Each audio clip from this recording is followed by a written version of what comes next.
¿Qué tal? Bienvenidos a esta nueva clase del curso. Mi nombre es Santiago Cutilier, yo soy médico neurólogo. Actualmente me desempeño como coordinador del equipo de ACV del Hospital Fernández y en esta oportunidad vamos a hablar del proceso de recepción del paciente con ACV. Vamos a tratar de entender el ACV como una patología compleja.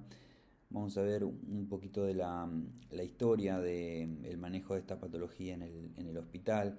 Vamos a hablar del protocolo del gobierno de la ciudad de Buenos Aires y de la red de ACV del gobierno de la ciudad de Buenos Aires. Vamos a tratar de describir qué es una unidad de ACV y qué es un equipo de ACV. Vamos a mostrar cómo es nuestra red interna de trabajo en el hospital, el protocolo que utilizamos y nos vamos a centrar dentro de este protocolo en lo que es la recepción del paciente y por último vamos a ver algunos datos sobre el desempeño que hemos tenido este último año. El ACV es un evento muy complejo, se inicia cuando se ocluye una arteria a nivel cerebral, se produce isquemia, se produce un infarto cerebral, eso va a producir una serie de síntomas y desde que se desencadena ese proceso hay una serie de eventos que tienen que suceder oportunamente para que ese paciente pueda recibir el mejor tratamiento y tenga la mayor probabilidad de evolucionar sin discapacidad neurológica. El primer evento que tiene que suceder es que alguien dé aviso a un sistema de emergencias, que el propio paciente además tenga la alarma para entender que eso que le está sucediendo es algo grave, que tiene un tratamiento, pero que es un tratamiento cuya eficacia depende del tiempo. Por eso siempre decimos que tiempo es cerebro, porque todo lo que le podemos ofrecer a un paciente con ACV isquémico agudo pierde su eficacia cuando pasa mucho tiempo. Cuando alguien lo asiste, tiene que acudir una ambulancia inmediatamente. El manejo de los tiempos en este sentido también es fundamental y también es fundamental que esa ambulancia traslade a ese paciente a un centro que esté adecuadamente preparado para darle la atención que necesita. Una vez que ese paciente es evaluado en el centro al que es trasladado, va a requerir siempre, además de una evaluación clínica, una evaluación imagenológica, va a requerir determinados recursos tecnológicos y después va a requerir un grupo de trabajo que decida inicialmente si el paciente es o no candidato a alguna estrategia de reperfusión, es decir, algún tratamiento que abra esta arteria y que restaure el flujo sanguíneo. Y disponemos de dos tratamientos de reperfusión, el tratamiento con trombolíticos, es decir, moléculas o sustancias que inyectadas en el cuerpo van a llegar a disolver el coágulo que está tapando la arteria, o a través de un cateterismo, llegar con un catéter hasta la arteria que está ocluida y retirar mecánicamente ese coágulo. O se pueden usar ambos tratamientos según el caso. Pero todo esto es una cadena compleja que va desde la educación del paciente hasta la gestión de recursos tecnológicos en el centro que lo recibe, y es un proceso donde hay muchas cosas que pueden fallar y el paciente perder tiempo, y si se pierde tiempo se pierde cerebro. Una vez decidida la estrategia de reperfusión, el tratamiento no termina ahí porque va a haber que hacer toda una serie de cosas destinadas a identificar por qué se ocluyó ese vaso, que puede ser una lesión a nivel de la arteria carótida, puede ser una lesión cardíaca que generó una embolia, podemos tener una arritmia, pero además ese paciente va a haber que darle algún tratamiento inicial de prevención, va a haber que prevenir complicaciones como el tromboembolismo pulmonar, las infecciones, sobre todo la neumonía, y va a haber que iniciar tempranamente un proceso de rehabilitación como vamos a ver más adelante. Es decir, que el proceso se complejiza todavía más. ¿Qué experiencia tenemos en el Hospital Fernández en el manejo de esta patología? El Hospital Fernández ha sido un hospital pionero en este sentido. El tratamiento trombolítico se instaura en el hospital desde el año 2008. Los doctores Dávila y Sirio hicieron los primeros pedidos para medicación trombolítica. En el año 2008 se trombolizó el primer paciente y no tenemos muchos datos de lo que sucedía en esa época en cuanto a cantidad de pacientes, qué proporción de pacientes se trombolizaban, qué características tenían. Recién en el año 2019 el doctor Vallejos empezó a implementar un sistema de registro más granular y más sistemático de los pacientes en emergentología, y ahí pudimos identificar que uno de los grandes motivos de ingreso en el área de emergentología es el síndrome focal. Sin saber todavía si eran eventos isquémicos o hemorrágicos, no lo registrábamos sistemáticamente, pero podíamos rescatar a través de estos datos cuántos pacientes con ACV teníamos por mes y cuántos pacientes trombolizábamos, que trombolizábamos más o menos entre 2 y 3 pacientes por mes. En el 2022 se implementó un sistema de registros un poco más sofisticado y desarrollamos una aplicación web para registrar pacientes con stroke y su estado clínico al ingreso. Y en base a estos sistemas de datos relacionales es que pudimos tener información un poco más detallada en cuanto a la cantidad de ingresos y la proporción de pacientes trombolizados. Es decir, que estamos trabajando en esto desde hace mucho, pero de una manera relativamente inconstante y sin personal dedicado exclusivamente. En abril de 2025 se consolidó un protocolo para el manejo del ACV del gobierno de la ciudad y se armó una red de stroke. Una red de stroke que consiste en distintos centros, algunos derivadores y otros centros que reciben pacientes. De estos centros que reciben a los pacientes, hay 2 centros que tienen una unidad de stroke, que son el Hospital Ramos Mejía y el Hospital Pirovano, que tienen una unidad de stroke que consiste en que un lugar físico donde están los pacientes que tienen un ACV isquémico y donde hay un servicio que tienen médicos de guardia con disponibilidad 24/7, neurólogos vasculares, que están de guardia para definir los tratamientos de reperfusión. Además de estos equipos de stroke, que es donde se trombolizan los pacientes, también existen otros hospitales donde, aún no habiendo una unidad física de ACV, con un médico de guardia dedicado exclusivamente a eso, sí tienen un equipo de trabajo que permite realizar tratamientos de reperfusión. Nuestro centro, el Hospital Fernández, es un ejemplo de un equipo de ACV. No tenemos un lugar físico ni una persona disponible 24/7 exclusivamente para los pacientes con ACV isquémico, pero sí tenemos una red interna en el hospital articulada para el manejo de estos pacientes que se vienen tratando con el tratamiento de reperfusión que les corresponda desde hace muchos años. En el marco de esta red de ACV del año 2025 y con la incorporación del Hospital Fernández como uno de los equipos de stroke, nos planteamos estos 6 objetivos principales para garantizar el tratamiento del ACV a través de un proceso que sea transparente, equitativo y eficiente y por supuesto sustentado en la mejor evidencia científica disponible. Nos propusimos formalizar una coordinación de ACV, que esto es algo que todavía no hemos logrado, aunque hemos hecho algún avance. Al menos tenemos una coordinación de stroke que está representado hasta ahora por una sola persona, pero esperamos poder extenderla. Creamos un registro de stroke en el cual ya tenemos enrolados más de 200 pacientes. Creamos un protocolo de diagnóstico, tratamiento y rehabilitación temprana para los pacientes. Y además de que creamos protocolos para evaluación temprana de la deglución y egreso temprano de los pacientes, programas de formación y concientización, como este curso, que es parte de estos programas, y un curso que ha sido desarrollado también de características similares para neurólogos y emergentólogos, además de simulacros y otras actividades de tipo académico.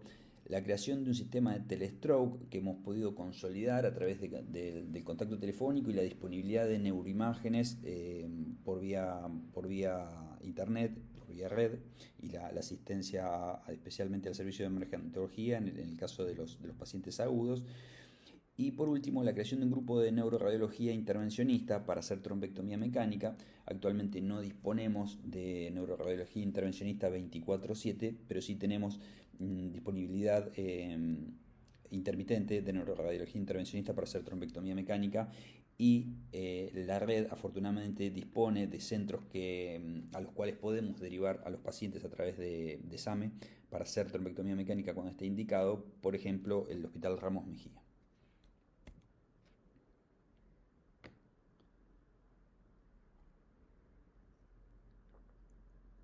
Entonces, nos planteamos cómo darle una atención de calidad a los pacientes con ACV, no teniendo una unidad de ACV con el personal necesario. La realidad es que los pacientes con ACV isquémico se tratan en el hospital y hay un grupo muy grande de profesionales que se ocupan de esos pacientes, y que en realidad lo que hacía falta era coordinar el trabajo de todas esas personas. Entonces, desde el área de emergentología nos propusimos tratar de tejer redes que involucren a todos los profesionales que atendían a esos pacientes. Entonces empezamos a trabajar con el servicio por supuesto, de emergentología, pero también de clínica médica, que es uno de los servicios que recibe más pacientes con ACV isquémico.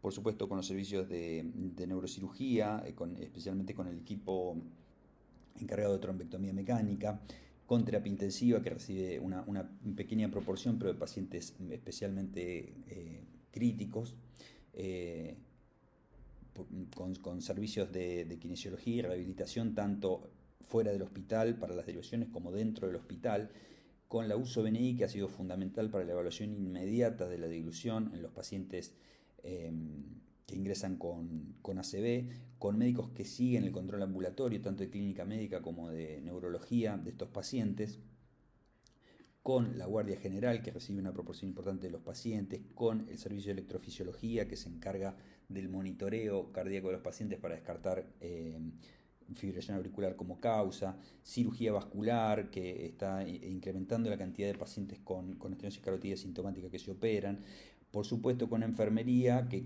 cumple un rol muy importante en distintos escenarios, especialmente en la recepción del paciente, pero en muchos otros escenarios también.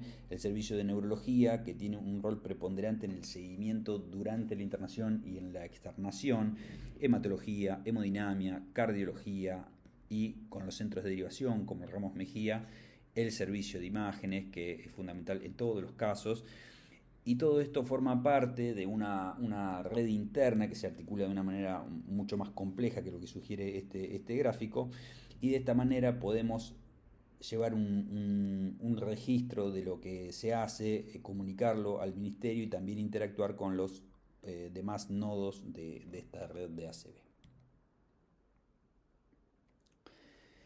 Entre todas estas cosas, mencionamos el desarrollo de un protocolo que actualmente está en revisión y en plan de actualización, porque ya tiene un año y la verdad es que la evidencia surge a pasos agigantados y hemos tenido muchas novedades entre el año pasado y este año. Han surgido guías nuevas y muchos estudios de relevancia, así que estamos en plan de actualizar este protocolo, pero lo concerniente a la evaluación inicial no se ha modificado sustancialmente.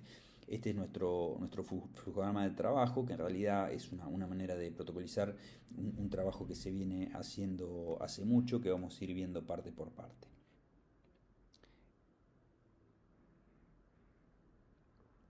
En primer lugar, tenemos que tratar de identificar los pacientes que probablemente tengan un ACV. ¿Cuándo sospechamos un ACV? El ACV se debe sospechar como una enfermedad vascular ante toda manifestación neurológica súbita, especialmente si hay asimetría de la cara, si hay debilidad en una parte del cuerpo o si hay una dificultad súbita para hablar. Pero el punto más importante es que esa manifestación neurológica surge de golpe. Y eso es lo que nos debe encender una alarma que nos debe hacer pensar que lo que le está pasando al paciente puede ser un ACV, porque es algo neurológico que aparece de golpe. Entonces, cuando se sospecha que un paciente tiene un ACV, si ese paciente tiene menos de 24 horas de evolución, al ingreso al hospital, ese paciente debería ser evaluado inmediatamente en emergentología.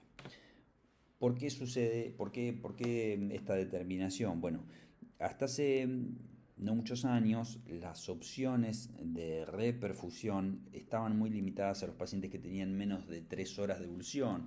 Eso después cambió con la posibilidad de usar trombolíticos hasta las 4 horas y media, luego se extendió hasta las 9 horas en algunos casos, luego surgió la trombectomía mecánica hasta las 6 horas, luego entre las 6 horas y las 24 horas también en casos seleccionados, y hoy en una población muy grande de pacientes podemos determinar la indicación de trombectomía mecánica dentro de las primeras 24 horas de evolución, y posiblemente esto en el futuro se extienda. Entonces, este paciente con sospecha de ACV isquémico que tiene menos de 24 horas de evolución es un paciente potencial candidato a una estrategia de reperfusión. Entiéndase, trombólisis y o trombectomía mecánica.